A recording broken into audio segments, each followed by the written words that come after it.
सिया राम मैं सब जग जानी, करहूं प्रणाम जोर जुग पानी। सिया राम मैं सब जग जानी, करहूं प्रणाम जोर जुग पानी। सब में सीताराम जी विराजमान है, मैं सबको प्रणाम करता हूं। तुलसीदास जी ने लिख दिया।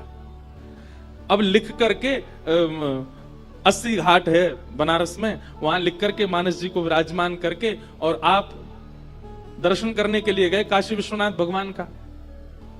तभी मार्ग में एक नंदी आ गया और वो मार्ग के बिल्कुल बीचों बीच खड़ा था। तो गोस्वामी जी निकलते समय बोले अब कैसे निकलूं, इधर से जाऊं उधर से। नंदी पूरा खड़ा है मार्ग में। तो आपने थोड़ा हल्ला किया और हल्ला करके उसको ऐसे हाथ दिखा करके, जैसे जानवर आ जाए तो उसको भगाते हैं, ऐसे आपने उसको भगाया। गोस्वामी जी दर्शन करके जब लौट करके आए तो उन्होंने जो चौपाई लिखी थी, सिया राम मैं सब जग जानी, करहूं प्रणाम जोर जुग पानी, वो अपने आप अंतर ध्यान हो गई। गोस्वामी जी बोले मैंने इतनी सुंदर चौपाई लिखी थी कि सिया राम जी को सब जग में देख करके सबको प्रणाम करूं, ये अंतर ध्यान क्यों हो गई? तभी आपके नेत्रबंद हुए और नेत्रबंद होते ही हृदय में एक ध्वनि प्रकट हुई। बोले क्योंकि आप केवल लिख रहे हो, लिखी हुई वस्तु पर आपको खुद भरोसा नहीं है। आज एक नंदी आया तो आप उसको राम जी ना जान करके और जानवर समझ के भगा रहे थे। स्वयं लिख रहे हो सिया राम मैं सब जग जानी, तो फिर नंदी को क्यों भगाया? उसमें भी तो राम जी उसको प्रणाम कर लेते। तब राम जी के मन में, तब श्री गोस्वामी तुलसीदास जी के मन में यह भाव आया कि जब तक किसी कृति के प्रति पूर्ण विश्वास और प्रेम नहीं होगा, वो आनंदित नहीं कर सकती। हम उन लोगों से भी निवेदन करेंगे, नाम जप में अगर मन नहीं लगता है ना, नाम जप में अभी इतनी रुचि नहीं होती, तो आप दूसरे साधनों को ज्यादा कीजिए। क्योंकि जब तक उसमें रुचि नहीं बढ़ेगी, आप अपराध करेंगे, आपसे कोई ना कोई अपराध बनेगा। कथा में आपकी रुचि नहीं बन रही है, ठीक है, आप धाम के प्रति रुचि बढ़ाओ, आप सेवा के प्रति रुचि बढ़ाओ। लेकिन एक समय आएगा कि धीरे धीरे जिस भाव में आपकी रुचि नहीं है, उसमें रुचि बनेगी। नारद जी महाराज ने आकर के व्यास जी को समझाया। बोले क्योंकि आपके चित्त में आपने प्रेम का वर्णन नहीं किया, इसलिए आपका चित्त अशांत है। हे व्यास जी, प्रेमी व्यक्ति को धर्म से कोई मतलब नहीं होता, प्रेमी व्यक्ति की कोई कामना नहीं होती, प्रेमी व्यक्ति का अर्थ से भी मतलब, अरे कहां तक है, प्रेमी व्यक्ति को मोक्ष भी नहीं चाहिए। जिसको ये चारों नहीं चाहिए उसके लिए आपने क्या लिखा? कुछ भी नहीं। इसलिए आपका हृदय अशांत है। प्रेमा पुरर्थो महान, प्रेम जिससे बड़े जीवात्मा के चित्त में, ऐसा कुछ लिखो। सीधी बात, हम पहले दिन भी कथा में बोल चुके हैं कि भगवान दिख रहे हैं तो ये सामान्य स्थिति है, लेकिन भगवान कोई अपने दिख रहे हैं। श्री राधा रमण जी के प्रति प्रियतम का भाव आ रहा है, राधा वल्लभ जी के प्रति लाला का भाव आ रहा है, बिहारी जी के प्रति सख्य भाव आ रहा है, तो समझो कि आपकी भक्ति जो है वो प्रेम लक्षणा हो रही है। अब धर्म अर्थ काम मोक्ष से आप ऊपर उठ चुके हो, क्योंकि ठाकुर जी के प्रति अब भगवत भाव नहीं, अब प्रेम भाव है। मीराबाई, कई बार ऐसी उपस्थितियां उनकी होती थी उत्सव में, उनके लीला में, कि वहां धर्म प्रधान नहीं होता था, क्योंकि उनके लिए प्रेम प्रधान है। सूरदास जी की पूरे चरित्र में आप देखेंगे कई बार धर्म अर्थ काम मोक्ष की सीढ़ियों को छोड़ करके ऊपर चढ़ जाते थे। क्यों? प्रेम प्रधान है। हमारे ब्रज में तो गाते हैं, बोले नाथ हमें मोक्ष चाहिए ही नहीं।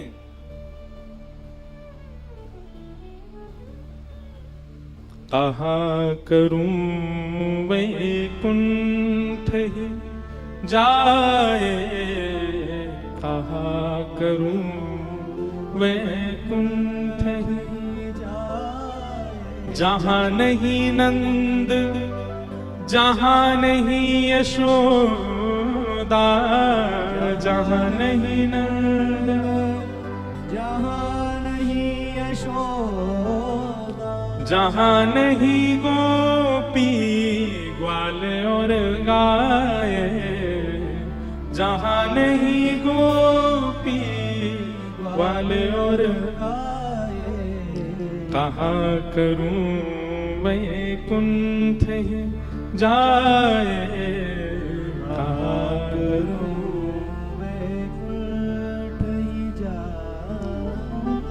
प्रेमी व्यक्ति को तो मुक्ति की भी कामना नहीं होती। हमारे ब्रज में गाते हैं, हे नाथ एहु विधि ना तो पे अचरा पसार मांगू, जन्म जन्म दीजो याही ब्रज वसिवो। एहु विधि ना तो पे अचरा पसार मांगू, जन्म जन्म दीजो याही ब्रज वसिवो। अरे ब्रजवासी तो जामे और ठाकुर जी के आगे ऐसे ऐसे अपने अचरा पसार करके बिहारी जी तक कहें, हे बिहारी जी, हे राधा वल्लभ लाल जी, हे राधा रमन जी, यदि तुम हम पे नैकऊ रीझ गए हो, तुम हमारी सेवा ते नैकऊ प्रसन्न है गए हो, हमें एक वरदान दे दो। बोले कहा बहुत संपत्ति चाहिए? बोले कछु ना चाहिए। त्रैलोक्य को राज्य चाहिए? बोले कछु ना चाहिए। अच्छा स्वर्ग अपवर्ग चाहिए? बोले बिल्कुल नहीं चाहिए। तो कहा चाहिए? बोले बस एक कृपा कर दियो, दोबारा ते हमारो ब्रज में ही जन्म है जाए, बस ये कृपा कर दो नाथ, और कुछ नहीं चाहिए। श्री राधा रानी के पग पग पे प्रयाग जहां, केशव की केली कुंज कोटि कोटि काशी है। यमुना में जगन्नाथ, रेणुका में रामेश्वर, तरु तरु पे पड़े रहत अयोध्या निवासी है। गोपिन के द्वार द्वार हरिद्वार बसत जहां, बद्री केदारनाथ फिरत दास दासी है। स्वर्ग अपवर्ग लेकर करेंगे हम क्या, जान लो हमें हम वृंदावन वासी हैं, जान लो हमें हम ब्रज के निवासी हैं। वृंदावन की महिमा कैसी पता है? बहुत ध्यानपूर्वक सुनो। पग पग पे प्रयाग जहां, जब आप वृंदावन में पैदल घूमते हैं, एक बात हमारी सुनो, पैदल ही घूमे करो वृंदावन में। जब आप वृंदावन में पैदल घूमते हैं तो जितने कदम आप चलते, वो एप्पल वॉच पे स्टेप्स आ जाते हैं ना, कितने चले, वृंदावन जाते समय 0 कर लेना उनको, और जैसे ही वृंदावन पहुंचो तब फिर अपने पग गिनना। शाम को जब अपने रूम में आओ तो फिर देखना आज कितने कदम चले, 5000, 6000, 10,000। उतने कदम आप ये समझ लीजिए कि आपको हर पग पर प्रयाग यानी कि त्रिवेणी स्नान करने से जो फल मिलता है वो वृंदावन में केवल एक पग चलने से मिल जाता है।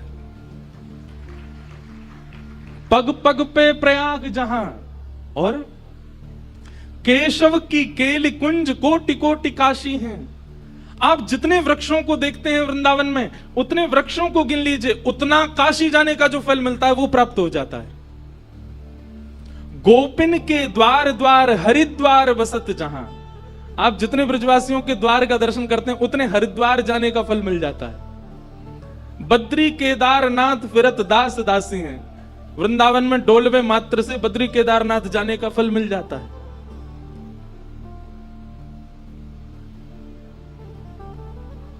राधा रानी के पग पग पे प्रयाग जहां, केशव की केली कुंज कोटि कोटि काशी हैं।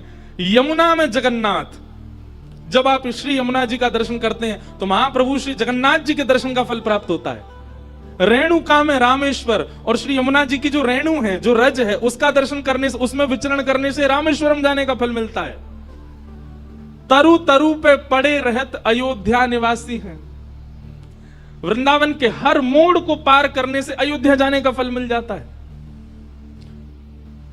गोपिन के द्वार द्वार हरिद्वार बसत जहां, बद्री केदारनाथ फिरत दास दासी हैं। भैया आप लोग तो 1 दिन 2 दिन के लिए वृंदावन जाते हो तो आपको ये फल मिलता, हमारा तो जन्म ही वृंदावन में भयो। स्वर्ग अपवर्ग लेकर करेंगे हम क्या, जान लो हमें हम वृंदावन वासी। वृंदावन साधारण नहीं है। हमारे हरिराम व्यास जी गाते हैं, वृंदावन साचो धन भैया, वृंदावन साचो धन भैया। बस बंधुओं, वृंदावन में एक चीज का ध्यान रखना है हमेशा, कभी भी वृंदावन के ब्रजवासी, वृंदावन में आवे वाले दर्शनार्थी, वृंदावन में रहने वाले भजनानंदी, किसी के भी प्रति, चाहे वहां के बंदर ही क्यों नहीं हो, चश्मा ले जाएं तो राजी राजी दे ही दो, ले जा भैया। भैया वृंदावन के बंदर चश्मा ले जाए, मानो आपसे यूं कह रहे हैं हमारे ठाकुर को नकली आंखन ते मत देख, असली आंखन ते देख, चश्मा पहन के काई को आए हो है।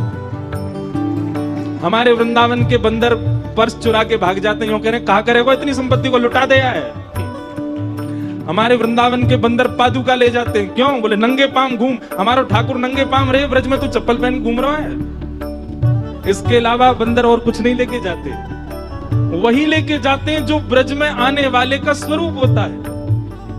इसलिए भैया वृंदावन सामान्य नहीं है। गाइए मेरे साथ में, वृंदावन साचो धन भैया, वृंदावन साचो धन भैया, वृंदावन साचो धन भैया, वृंदावन साचो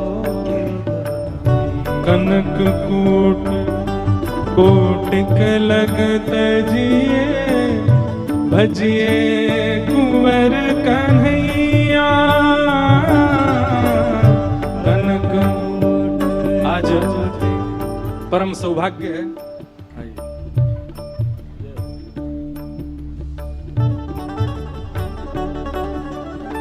हमारे मध्य में वृंदावन प्रकट उत्सव चंडीगढ़ के इस पावन समायोजन में संत जनों का आगमन हो रहा है, वैष्णव जनों का आगमन हो रहा है। ऊपर विराज जाओ, नहीं आप ये नहीं सबको अच्छा लगेगा, आप ऊपर ही विराज। अच्छा देखो, आज युवा जिनसे खूब प्रेरणा लेते हैं कई, और केवल युवा ही नहीं है, बड़े बड़े सेलिब्रिटी भी जिनसे प्रेरणा लेते हैं। ऐसे हमारी ठाकुर जी की परम लाडली सुंदर भाव ठाकुर जी के सुनाने वाली श्री जया किशोरी जी, एक बार करतल ध्वनि से इनका स्वागत। बोल वृंदावन बिहारी लाल की। अब देखो, आपसे निवेदन तो किया कि ऊपर विराजो, पर आपका भाव है नहीं, कथा तो नीचे बैठ के सुननी चाहिए। देखो बहुत सुंदर भाव से गाओ, वृंदावन साचो धन भैया, वृंदावन साचो धन भैया, श्री वृंदावन साचो धन भैया, वृंदावन साचो। वृंदावन कैसे प्राप्त होता है? कनक कूट कोटिक लगत जिए, भजिए कुंवर कन्हैया, कनक कूट कोटिक लगत जिए, भजिए कुंवर कन्हैया। देखो संत जनों की जो वाणी है, हरिराम व्यास जी का पद है। हरिराम व्यास जी कहा कह रहे हैं, ध्यान से सुनियो। बोले हमारो लाला सीधो ना है, हमारो लाला कैसो है? टेढ़ो मेढ़ो है। त्रिभंग लली श्याम सुंदर, और त्रिभंग लली श्याम सुंदर को एक स्वरूप है। वो चलते कैसे हैं? तो भीष्म पितामह भागवत में कहते हैं, ललित गति विलास बल गुहास प्रणय निरीक्षण कल्पितो रुमान। ठाकुर जी सीधे सीधे नहीं चलते, जैसे एटिकेट्स वाला व्यक्ति बहुत सीधे चलता है, बिल्कुल अटेंशन मोड में चलता है, ना सिर ज्यादा हिलाता है ना हाथ, बिल्कुल सीधा चलता है। हमारे ठाकुर जी थे सीधो ना चलनो आवे, तो कैसे चलते हैं? बोले झूमते हुए चलते हैं, वो चलते हुए चलते हैं। खड़े भी सीधे ना हो में, पामन को तिरछो कर लें, फिर कमर को तिरछो कर लें, और फिर भुजा भी ऐसी हो। बाकी बात, ठाकुर जी वंशी कैसे बजाते पता आपको? ऐसे नहीं बजाते हैं, ये है मुद्रा, दोनों भुजा ऊपर, सिर भी टेढ़ो। अब ऐसा हमारो टेढ़ो मेढ़ो लाला, वाके लैया रसिक जनन के हृदय में बहुत स्पेस होनी चाहिए, तभी ठाकुर जी आवेंगे। अब हमारे हृदय में स्पेस तो बहुत है, जगह तो बहुत है, पर हमने बहुत सारे भर रखे हैं पहले से हृदय में। तो ठाकुर जी कहें मेरे लायक जगह ना है भैया, मेरा तो काम टेढ़ो मेढ़ो खड़े है, देखो मैं फंस जाऊंगा भीतर आयो तो। पहले ही हृदय में जितने भर रहे हैं इनको निकार, तब आऊंगा मैं भीतर। इसीलिए श्री हरिराम व्यास जी कहते हैं, कनक कूट कोटिक लग तजिए, जब तक त्याग नहीं करोगे तब तक कृष्ण आ नहीं सकते चित्त में। कनक कूट कोटिक लग तजिए भजिए कुंवर कन्हैया। कनक कूट कोटिक लग तजिए भजिए कुंवर कन्हैया।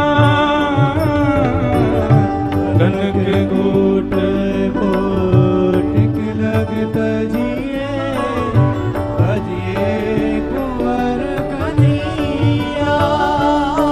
हे जहां श्री राधा चरण रेणु की, जहां श्री राधा चरण रेणु की, हे जहां श्री राधा चरण रेणु की, जहां श्री राधा चरण रेणु की।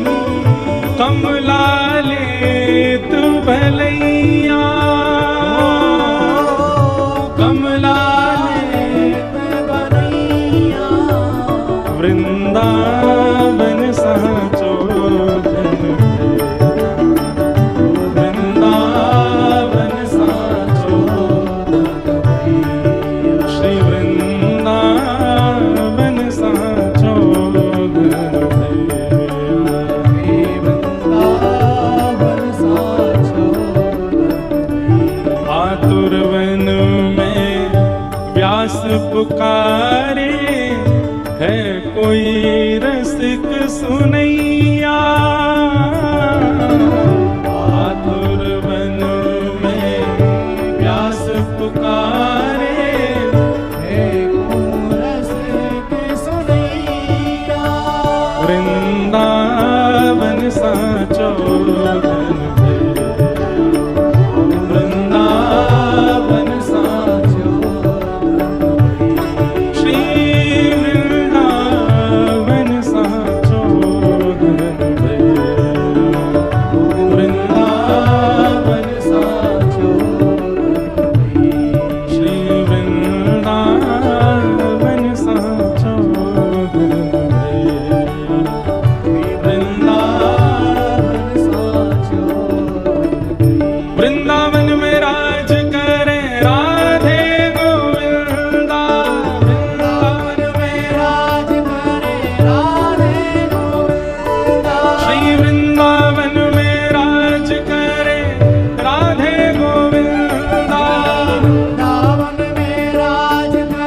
स्वर में गाओ।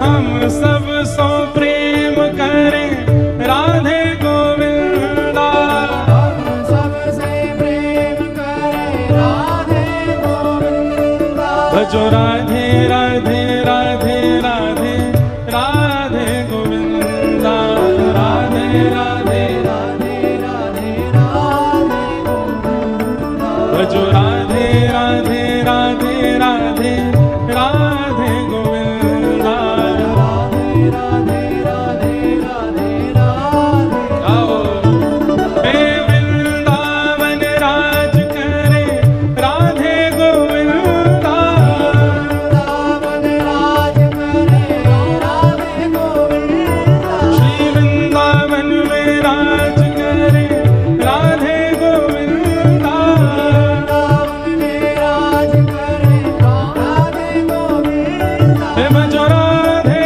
गोविंदा, राधे गोविंदा। हे भजो वृंदावन चंदा,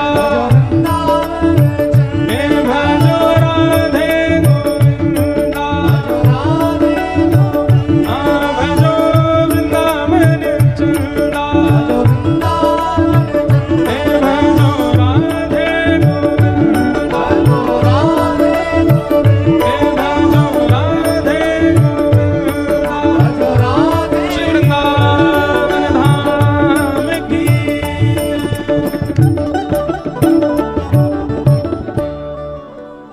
तो भवतानुदित प्रायं यशो भगवतो मलम, ये नैवासौ न तुष्येत मन्ये तद्दर्शनम खिलम। बहुत सावधानी से सुनो। नारद जी महाराज आकर के वेद व्यास जी से कह रहे हैं कि व्यास जी, आपने जितने भी ग्रंथ लिखे हैं सब ग्रंथों में चतुर्विध पुरुषार्थ को प्रधान बताया, प्रेम प्राधान्य ग्रंथ आपने नहीं लिखा, इसलिए आपके चित्त को अशांति लग रही है। वेद व्यास जी महाराज बोले तो फिर मैं अब क्या करूं? तब कहा कि आप ऐसे चरित्र लिखो, ऐसे भाव लिखो जिससे सुनने वाले के चित्त में ठाकुर जी के प्रति भगवत भावना आकर के प्रेम भाव प्रकट हो, ठाकुर जी के प्रति प्रेम प्रकट हो, ऐसे भावों की रचना करो। अब वृंदावन बिहारी लाल की जब आप लीलाएं सुनते हैं, वृंदावन चंद की जब आप लीला सुनते हैं, तो ब्रज लीला सुनने से कितने सारे वैष्णवों को ठाकुर जी से प्रेम हो गया। हमारे गोवर्धन में एक सखी, बहुत ध्यान से सुनो सब लोग, गोवर्धन की एक सखी कहीं कथा सुन रही थी, तो कथा में सुन करके गई कि ठाकुर जी तो गोपीन के घर माखन चुरावे जामे, और इतना ही ना करें तो क्या करें, वो ठाकुर जी ने अपने सबरे सखा छोड़ रखे हैं गोकुल में, बोले सबरे ताड़ते देखते रह करो, जा गोपी के यहाँ बढ़िया माखन निकर रो होए करे, मोह आके बताए करो, वा के घर में माखन चोरी करवे जाऊंगो। सो सबरे सखा बस यही देखते रहे, ढूंढते रहे कौन सी गैया को बढ़िया वारो मक्खन को माखन निकरो, सो लाला को संदेशा पहुंचानो, लाला चोरी करवे आएगो। अब ये कथा वो सामान्य सी सखी बैठ करके सुन रही थी, लेकिन उसने वो कथा को शब्द रूप ना मान करके उसको वास्तविक लगने लगा, और वास्तविक भाव का ये प्रभाव हुआ कि उसने अपने घर में बढ़िया सोची कि मैं हूं ऐसा मक्खन निकारूं कि ठाकुर जी मेरे घरों चोरी करवे आमे। ब्रजभाषा समझ आ रही है ना? चंडीगढ़ कोई विलायत नहीं है, इतनी तो समझ ही सको। और भैया इतना नहीं समझ पा रहे हो तो फिर काय को वृंदावन जा रहे हो, और ये वृंदावन प्रकट उत्सव है, ब्रजभाषा तो होएगी। तो वहां के मन में भाव आयो। अच्छा एक और बात बताऊं, दुनिया में सब जगह कथा होती है, सब जगह ब्रजभाषा नहीं निकलती, मेरे से यही निकल रही है। और जेऊ ना पता क्यों निकल रही है। यहां तो 80 तुस्सी में काम होता है, और हम 3 दिना से मोए तोए पे चल रहे हैं, मोए जे नहीं चाहिए तोए जे चाहिए। पंजाबी बड़ी प्यारी भाषा, पर हमसे न कहू ना है बोले। हमारे राम जी महाराज बहुत बढ़िया बोलते, हमारे बी पराग जी तो गाती पंजाबी में। इनका एक गाना आया अभी अभी तो मैंने इनसे कहा, मैंने कि सुनो आप क्या गा रहे थे, मुक्के पैसी। मैंने कि उसका मतलब क्या, मतलब मुक्का मार। बोले अरे नहीं महाराज, वो मुक्के पैसी का मतलब वो नहीं है। फिर उन्होंने मुझे अर्थ बताया, बोले इसका अर्थ ये। मैंने ओहो, मैंने कि भाई क्षमा करो, हमको पंजाबी नहीं आती, इसलिए मैं अर्थ का अनर्थ लगा देता हूं। मैं फिर भूल गया मुक्के पैसे का मतलब था क्या है। मुक्के पैसे मतलब खत्म हो गया मैं। वाह, मुक्का से भी वही होता है। तो आनंद की बात। तो ब्रजभाषा सुनो भैया। सखी ने कथा सुनी, कथा सुनकर के वाके मन में भाव आई, मैं हूं ऐसा मक्खन निकारूंगी, ठाकुर जी मेरे घर चोरी करवे आमे। अभी की बात है, इसी कलिकाल में।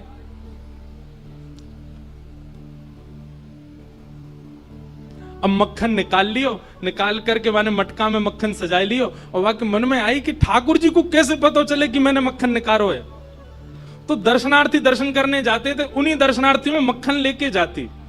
तो सब तो सामग्री मंदिर में चढ़ा देते, वो चढ़ाती नहीं, पीछे खड़े होकर के वहीं से मक्खन के पात्र को ठाकुर जी को दिखाती, और ठाकुर जी को दिखा कहती, धोरी गैया के दूध सो बढ़िया रात में जमाए करके मैंने दही निकारो, वह दही से ऐसो बढ़िया मक्खन निकारो लाला। लेकिन ये मैं तो दे के ना जाऊंगी, अपने घर में चीका पे लटकाए के रखूंगी, तेरी इच्छा होए तो चोरी करवे आ जाइयो। श्रीनाथ जी के मंदिर में जाके ठाकुर जी को लोभ देती है। वैसे कोई करे ऐसा, बढ़िया खीर बनावे, चंडीगढ़ से जावे वृंदावन और ठाकुर जी को जाकर के बिहारी जी को, बिहारी जी आपके लिए खीर बनाए, पर हम यहां नहीं देंगे, चंडीगढ़ आके आओ, पाना है तो आप तो आ जाएं। लेकिन भैया एक बात बताएं, सोची समझी सूझबूझ से सेवा नहीं होती। सेवा तो अचानक आपके भाव से हो जाती है, बस सोच समझ करके करने वाला वो प्रेम नहीं होता। प्रेम सोच समझ के थोड़ी किया था, प्रेम तो हो जाता है जिसमें प्रेमी को सोचना पड़ता है कि अब मैं क्या करूं, वो प्रेम नहीं है। तो समझो प्रेम वहां घटा है। बस अपने आप हो जाए, सहज भाव से कुछ कर दिया और वो हो गया, वो प्रेम है। सखी ने मक्खन ऐसे ठाकुर जी को दिखाया, और लाला मेरे घर चोरी करवे आ जा, ऐसा बढ़िया मक्खन है। और वहां ने सब बता दियो, मंदिर से निकल के सीधे जाओगे, पोखर ते दाएं मुड़ जाइयो, वहां से बाएं मुड़ जाइयो, वहां सीधे आइयो, मई मेरो घर है।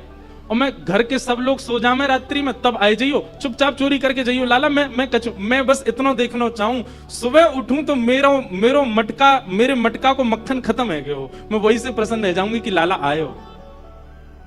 मुझे इच्छा ना है कि मैं तेरो दर्शन करूं, मैं तो पकड़ूं, मेरा मन बस ये कि मैं जो सामग्री बनाऊं तुम पाके चले जाओ। एक दिन निकल गया, ठाकुर जी नहीं आए। रोज सुबह सखी उठती है और मटकी उतार करके देखती है मक्खन तो ज्यों को त्यों रखो है अभी भी। दूसरे दिन फिर नया मक्खन निकल, फिर गई ठाकुर जी को, लाला तू मान ना रहो मेरी बात, मैं तोकू दावे ते कह रही हूं, ऐसा मक्खन तेने पायो नहीं होगा, तो एक बार आ जा। दूसरे दिन भी ठाकुर जी नहीं आए, तीसरे दिन फिर आए गई, फिर से आकर के ठाकुर जी को लोभ दे। अब वो रोज नए नए मक्खन निकाल के लावे और पीछे से ठाकुर जी को दिखावे। तो श्रीनाथ जी मंदिर में खड़े हैं, ऐसे कटाक्ष नीचे नेत्र हैं, सामने कुंभन दास जी बैठकर के कीर्तन सुना रहे थे। ठाकुर जी खड़े खड़े खड़े खड़े, ठाकुर जी के मुख में से लार टपकन लगी, यहां से लार गिरन लगी, और वह लार को सामने बैठे भाई कुंभन दास जी ने देख लियो। कुंभन दास जी बोले, जय जय जय जय जी, लार कैसे निकल रही है, कहा है गो, भूख लग रही है का? ठाकुर जी तो कुंभन दास जी से बात करते थे। ठाकुर जी, कुंभना, एक सखी आवे रोज और पीछे खड़ी खड़ी मही ते मक्खन दिखावे मुझे, और मुझको रोज लोभ दे के जाए, तुम चोरी करवे आ जाओ, तुम चोरी कर। अब मुझे तो यूं भय लगे, जो कलिकाल है, जो कलयुग है, कलयुग में मैं यदि सचल है तो सब पकड़ लेंगे मुझको। अब मैं बाकी यहां कैसे जाऊं, मेरे खावे को बड़ा मन कर रहा है। कुंभन दास जी के नेत्र सचल हो गए, बोले, जय हो नाथ, आपके रसोई घर भंडार में कोई कमी है? अरे इतनो मक्खन, इतनो दही, इतनो दूध, इतनी गौशाला, इतनी गैयान को दूध रोज आपके मंदिर में आवे, वही सखी कोई क्यों चाहिए? बोले, अरे तो तू नहीं समझेगो, वो बड़े प्रेम ते आवे और सब तो चढ़ा जामे यहाँ पे। अब देखो, हमने कोई सामग्री मंदिर में चढ़ाई, भोग लगी कि नहीं हमको कहा पता? इतने लोग लाते हैं सामग्री, सबका भोग लगता है, कोई जरूरी थोड़ी। पर वाके मन में ये भावना है कि तुम मेरे घर आओ, दर्शन भले ही मत दो, पाके चले जाओ, मुझको ये लगे कि हाँ तुमने पा लियो। कुंभनदास जी बोले, जय जय, तो बताओ कहा करना है, चलें चोरी करवे? कुंभनदास जी बोले, जे द्वापर ना है, कलयुग है, सोटा पड़ेंगे, तुम पड़ेंगे, मुंह कहा समाचार जाओ, जय जय पिट गए हो। ठाकुर जी पिट गए। ठाकुर जी बोले, ना ना पिटेंगे तो ना है, हम खैर इतनी तो हमारी अभ्यास है चोरी को, लेकिन अकेलो नहीं जाऊंगा, तू चले तो चले। कुंभनदास जी बोले, मैं बड़ो बूढ़ो। कुंभनदास जी कौन से पता है? ये अब मैं खुद भूल गया, ये सबसे आगे वाले कुंभनदास ही हैं, वीणा लेके बैठे। कुंभनदास जी बोले, मैं बड़ो बूढ़ो, मैं कैसे जाऊंगा? बोले, कछु मत करियो, बस फुर्ती रखियो, फुर्ती, बाकी सब मैं संभाल लूंगा। बड़ी प्यारी कथा है। इस कलिकाल में रात्रि में ठाकुर जी की शयन आरती हुई, ठाकुर जी शयन को चले गए, सब दर्शनार्थी अपने अपने घर को, मंदिर परिसर के सब लोग अपने घर को चले गए। ठाकुर जी ने कुंभनदास को इशारा कर दिया, बोले, जैसे सब जाएं पीछे खिड़की पे आ जाइयो। सब चले गए। जैसे कपाट बंद हुए, कुंभनदास जी पीछे खिड़की पे खड़े हैं, प्रतीक्षा कर रहे हैं। इतने में कहा, देखो खिड़की में से साक्षात श्रीनाथ जी सचल है करके निकल करके बाहर आ रहे हैं, और आए करके कुंभनदास जी के कंधा पे अपने दोनों पांव लटकाए लिए बैठ गए, और ऐसे मूड पकड़ लियो सिर। बोले, चल कुंभना। बोले, जानो कहां को? बोले, तू चल, मैं बता रहा हूं ना, यहां से सीधे चल, आगे पोखर आएगा, माते दाएं मुड़ जाइयो, फिर माते बाएं मुड़ जाइयो, बाएं तो फिर सीधे जाइयो, सीधे तो फिर बाएं मुड़ जाइयो, मही है को घर। कुंभनदास जी बोले, पूरी दुनिया आपका पथ जानती है, पर आप अपने प्रिय का पथ जानते हो नाथ। ये सौभाग्य है उस सखी का कि आप उसका पथ जानते हो, आप उसका मार्ग जानते हो। कुंभनदास जी ने दोनों पांव पकड़ रहे, छोटे से ठाकुर जी कंधा पे बैठे हैं, और सब बता रहे यहाँ ते मुड़ जा, यहाँ ते मुड़ जा, सीधा चल। अब देख जे आगोवा गोपी को घर, अब मैं मुख्य द्वार ते तो जाना सके, तो कहा कियो अपनी पीतांबरी फेंकी ऊपर छत पे, और वहां पे है के ऊपर ठाकुर जी चढ़ गए, पर कुम्मनदास खींच लियो और छत से सीधे अंगना में पहुंचू। मां देखी एक छींका पे मक्खन रखो, ठाकुर जी देख वो धरो, कुम्मना तू खड़े हो जाओ, मेरे पाम पकड़ लियो, देख या मक्खन खाएंगे हम। कुम्मनदास जी खड़े हैं और ठाकुर जी अभी तो लटका के पाम बैठे हुए, अब ठाकुर जी ने दोनों कंधान पे पाम धरे, सिर पकड़ करके धीरे धीरे उठे, छींका पकड़ लियो और छींका में ते ठाकुर जी मक्खन निकाले और मक्खन निकाल के चाटे और प्रेम से पामे। कुम्मनदास जी बोले जय जय, मैं हूं आया हूं संग में मुंह पवाए दो। अरे अरे मैं तो भूल ही गया, रुक जा, बड़ो जोर को मक्खन है। निकाल करके ठाकुर जी ने पायो और जितनो जीव में आयो बाकी जो बच गयो, ऐसे नीचे हाथ करके कुम्मन जल्दी मुंह खोल अपनो। अब कुम्मनदास जी मुंह खोले, ठाकुर जी आंख पे लगा में, नाक पे लगा में, और जैसे ही मुख में दियो है, ठाकुर जी के हस्त कमल से मक्खन मुख में जाते ही कुम्मनदास जी तो मंत्र मुग्ध हो गए। कुम्मनदास जी के हाथ वाथ सब ढीले हो गए। ठाकुर जी ए कुम्भना में गिर जाऊंगा, संभाल के पकड़। हाँ जय जय पकड़ू। जैसे ही पकड़ करके ऊपर ने देखना चाह रहे कैसे चोरी कर रहे हैं ठाकुर जी, जैसे ही ऊपर दृष्टि करी, ठाकुर जी की धोती ढीली है कि नीचे सरक रही। कुम्मनदास जी बोले जय जय जय जय जय जय, हो है जाएगी, जल्दी आगू पकड़ो। सोई ठाकुर जी ने चार भुजा धारण करी, दो भुजा से तो अपनी धोती पकड़ी और दो भुजा से छींको पकड़ के खड़े हैं। कुम्मनदास जी बोले जय हो चतुर्भुज भगवान। शंख चक्र गदा पद्मधारी चतुर्भुज तो बहुत देखे, पर मक्खन चोरी कर, मक्खन हरण चतुर्भुज पहली बार देखे।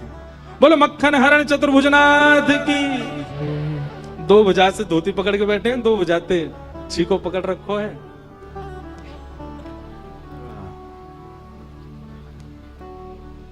जय राधे राधे राधे गोविंद राधे राधे राधे राधे गोविंद राधे राधे राधे गोविंद राधे राधे राधे गोविंद राधे गोपाल राधे गोविंद राधे गोपाल राधे श्री गोविंद राधे गोपाल राधे गोविंद राधे गोपाल राधे श्री राधे राधे राधे गोविंद राधे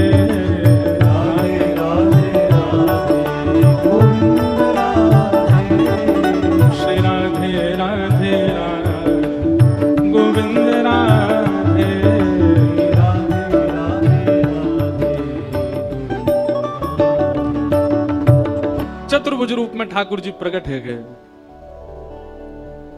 कुम्मनदास जी वह रूप को देख करके आनंदित है गए। पहले तो कुम्मनदास जी ने मक्खन पायो तो मंत्रमुग्ध है गए, लेकिन अब चतुर्भुज रूप में जब ठाकुर जी को देखो, अब भैया कोई ठाकुर जी को देख ले वो होश में रह सके? कुम्मनदास जी के तो हाथ ढीले पड़ गए, नेत्र बंद है गए, भावावेश में चले गए। अब कुम्मनदास जी के तो तन हिलन लगो। अब तो कुम्मनदास जी नीचे को हिलने लगे। ठाकुर जो ए कुंभना कहा कर रहा है, अरे कुंभना अरे मैं गिर जाऊंगा, कुंभना ऐसा मत करे। कुम्मनदास जी को कहां सुनाई दे, और इतने में ही कहा कुम्मनदास जी तो बेसुध है कि नीचे भय, और ठाकुर जी वही छीका पे ही लटक गए। और ठाकुर जी जैसे ही लटके सो छीका पे तो मटकी नीचे गिर गई। मटकी नीचे गिरती जोर की आवाज भई, पूरे घर के लोग उठ गए, ओ चोर आ गए चोर आ गए चोर आ गए। सखी ने उठाया मोटो वारो बांस और निकर के जैसे ही बाहर आई, कुम्मनदास जी तो बेसुध पड़े। ठाकुर जी झटपट उछल करके छत पे है करके माथे भाज गए। कुम्मनदास जी वहीं रह गए। सखी ने आए करके महाराज कुम्मनदास जी में डंडा दिए 15-20, लेकिन कुम्मनदास जी तो नेत्रों से नीर बहा रहे हैं, मंत्रमुग्ध है करके पड़े हैं। ने प्रकाश कियो और प्रकाश करके देखी है कौन, देखूं तो सही। और जैसे ही देखे श्री कुम्मनदास, ए बाबा ए कुम्भना, तुम तो वहां मंदिर में कीर्तन गाओ है बाबा, तो शर्म नहीं है, अब घर में चोरी करवे आए हो? मक्खन चुरावे आयो? जो मक्खन ठाकुर जी के काज निकालती वह तू चुरावे आयो? तब कुम्भनदास जी ने ये बहुत सुंदर पद गाया, तू है सखी बड़ भाग बड़ी, नंदलाल तेरे घर आवत है, तू है सखी। सब लोग भाग बड़े, नंदलाल तेरे घर आवत है। तू अपनो श्रृंगार करत है, तू अपनो श्रृंगार करत है, विदर्पण हाथ दिखावत है, दर्पण हाथ दिखावत है। एक बात हमारी बहुत ध्यान से सुनेंगे, जितने भी वैष्णव तिलकधारी यहां पर बैठे हैं, आप ये बात विश्वास मानिए, आप अपना जो भी श्रृंगार करते हैं ना वो खुद करते हैं, पर जब आप तिलक धारण करते हैं ना तो वो आपका हाथ पकड़ के ठाकुर जी धारण करवा रहे हैं। वो आप स्वयं नहीं कर सकते, वो ठाकुर जी करवा रहे हैं। तू अपनो श्रृंगार करत है, तू अपनो श्रृंगार करत, ये दर्पण हाथ दिखावत है, दर्पण हाथ दिखावत है। तू है सखी बड़ भाग बड़ी, गोपाल तेरे घर आवत है, तू है सखी बड़ भाग, सब लोग गा। गोपाल तेरे घर आवत है। सब कोई इनको यश गावत, सब कोई इनको यश गावत, सब कोई इनको यश गावत, सब कोई इनको यश गावत, पर ये तेरो यश गावत है, ये तेरो यश गावत। कुम्भनदास जी चरणों में गिर गए उस सखी के और बोले, मैंने पूरे विश्व को उनका यश गाते हुए सुना। अरे सखी तेरे धन्य भाग, कल रात्रि में ठाकुर जी तेरो यश मुंह को सुना रहे। बोले ऐसे मक्खन निकारे, ऐसे मटकी में धरे, बा को घर यहाँ है, यहाँ कुएं, ऐसी है वैसी है, तेरो यश ठाकुर जी गावे। पर ये तेरो यश गावत है, पर ये तेरो यश गावत है। कुम्भनदास जी कह रहे हैं वो तोसो इतनो प्रेम करें, इतनो प्रेम करें, इतनो प्रेम करें। ठाकुर जी बोले, सखी बोली कितनो प्रेम करें? तब कुम्भनदास जी कहते हैं, कुंभन दास लाल गिरिधर के, कुंभन दास लाल गिरिधर के, वे तेरे ही हाथ बिकावत हैं, ये तो तेरे ही हाथ बिकावत। अरे सखी तू अगर लाला को कहीं बेकऊ आवेगी ना तो वो बिकऊ जाएंगे तेरे हाथन से, इतना प्रेम करें। तू है सखी बड़ भाग बड़ी, नंदलाल तेरे घर आवत है, तू है सखी बड़ भाग बड़ी, नंदलाल तेरे घर आवत है। बोल गिरिराज धरण की। नारद जी महाराज यही समझा रहे हैं व्यास जी को कि व्यास जी आप ऐसा यश लिखो ठाकुर जी का जिसको सुनकर के श्रोता को ठाकुर जी से प्रेम हो।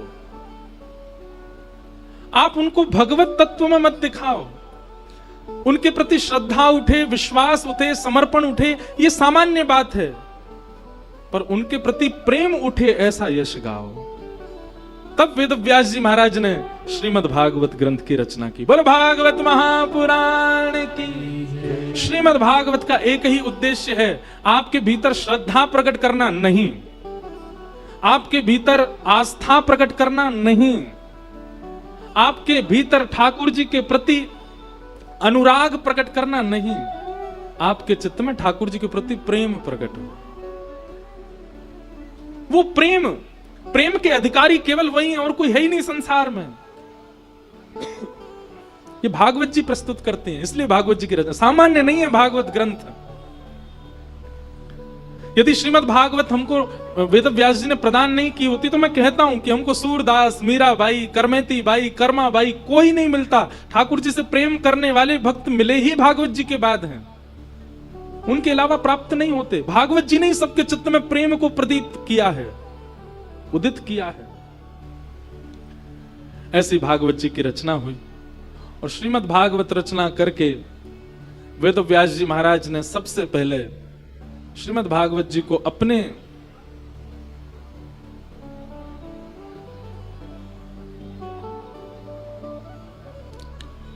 अपने पुत्र श्री सुकाचार्य जी को प्रदान किया, सुखदेव जी को प्रदान किया। यम प्रव्रजन्तमनुपेतुमपेत कृत्यम द्वैपायनो विरह कातर्या जुहाव पुत्रेति तन्मयतया तर्वोऽभिनेदु तम सर्वभूत हृदयम मुनिमानतोऽस्मि। जितने भी पिता यहां पर बैठे हैं बहुत ध्यानपूर्वक सुनिएगा। संपत्ति पुत्र को नहीं देनी चाहिए, तो किसको देनी चाहिए? संपत्ति पात्र को देनी चाहिए। पुत्र जब तक पात्र ना बन जाए तब तक उसको अपनी संपत्ति मत दो। तो पिता का कर्तव्य है, पहले पुत्र ने जन्म लिया था, पर पिता का कर्तव्य क्या है, मां का कर्तव्य क्या? उसको पात्र बनाए, उसको योग्य बनाए।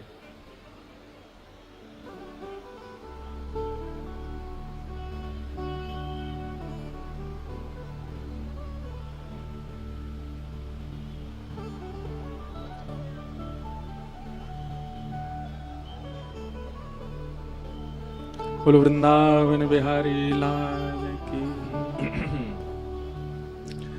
क्या बता रहा था मैं? हाँ, पात्र बनाए।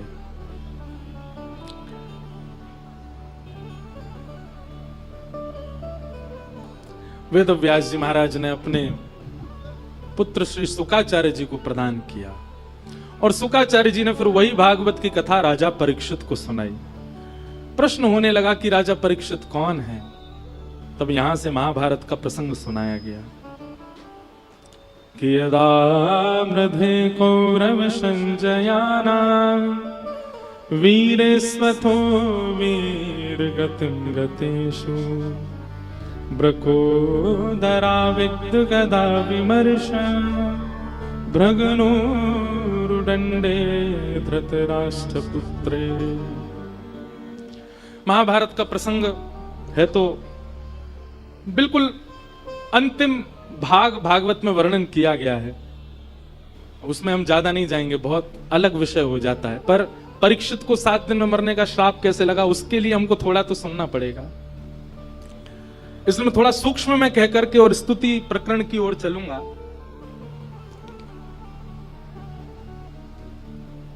पांडव जब युद्ध जीत गए, उन पांडवों को छल पूर्वक मारने के लिए अश्वत्थामा ने अर्धरात्रि में जाकर के प्रयास किया मारने का, पर पांडवों को भगवान कहीं और ले गए। उसने सोते हुए द्रौपदी के 5 पुत्र मार दिए। द्रौपदी के पुत्रों की मृत्यु का बदला लेने के लिए अर्जुन ने संकल्प लिया कि मैं उस बाल हत्यारे को छोड़ूंगा नहीं। अश्वत्थामा को पकड़ करके मृत्यु दंड देना चाहते थे, पर द्रौपदी ने मना किया और द्रौपदी ने आज्ञा कर दी कि नहीं, मेरे पुत्र मरे हैं, मेरी आज्ञा नहीं है कि आप इसको मत मारो। अश्वत्थामा का अपमान करके छोड़ दिया, परंतु अश्वत्थामा के मन में भाव आया, बदला तो मैं लूंगा पांडवों से, और बदला लेने की भावना से पांडवों के एकमात्र बचे हुए वंशधर को मारने के लिए, उत्तरा के गर्भस्थ शिशु को नष्ट करने के लिए उसने ब्रह्मास्त्र छोड़ा। भगवान ने उत्तरा के गर्भ में प्रवेश करके बालक की रक्षा की। वही बालक परीक्षित है। जो लोग आते जा रहे हैं चुपचाप आके बैठ जाओ, बेचारे ऐसे लग रहे हैं जैसे कैद से छूट के आए हैं सबरे। आज सिक्योरिटी वालों ने इनको आने नहीं दिया, बेचारे अब आ रहे हैं। आपकी खुशी बहुत अच्छी लग रही है, पर ऐसी लग रही है जेल से छूट के आए हो। चुपचाप आके शांति से बैठ जाओ। बस एक बात कहें,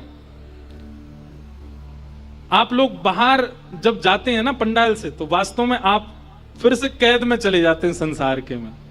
लेकिन जैसे ही आप कथा में आते हैं, मानो ऐसे ही लगता है कि कैद से छूट के मुक्त हो गए हों, अपनों के पास आ गए। अपने कौन है? श्री श्याम सुंदर, श्री किशोरी जी।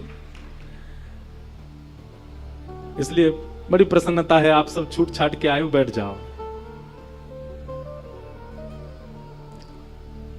तो उत्तरा के बालक की भगवान ने रक्षा की। वही बालक परीक्षित है।